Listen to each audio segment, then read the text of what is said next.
咦？呢個咪 Echo 嘅 CEO？咦？呢個咪記者鄧月倫？係啊，我想嚟問下 Echo 公司理念係乜嘢啊？不如講下我哋公司理念來源啦，就係我哋發現，雖然而家係一個和諧包容嘅社會，但係呢，仲有好多唔同群體嘅心聲未俾人知道，未俾人發現。例如一啲平常啲嘅學生群體啦，或者特別啲嘅獨居社會群體，所以我哋希望可以改善呢個問題。好，咦？你應該咁樣嘅圖嘅？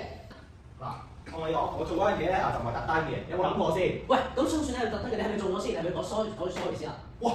咁我唔係特登噶嘛，咁你唔好睇我。咁你都係做。咦？呢度兩位嘅同學就好似因為唔清楚對方嘅心聲而鬧交喎。噔噔噔噔噔，而家呢個時候就需要我哋嘅 board game 回聲探索啦。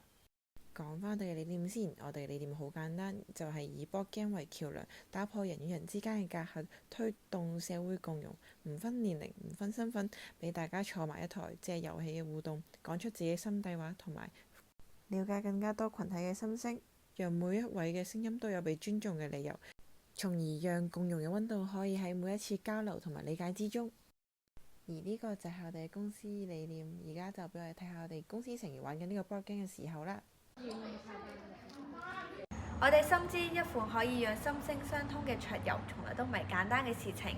由我哋一步一步嘅打磨，再到最後成功製成產品，我相信我哋嘅產品一定有溫度、有匠心嘅精神，可以連接人心嘅橋梁。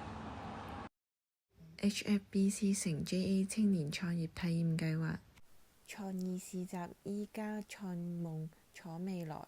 3月7號同埋8號約埋朋友仔一齊嚟啟德零售館1、2支持我哋自家設計，到時見啦！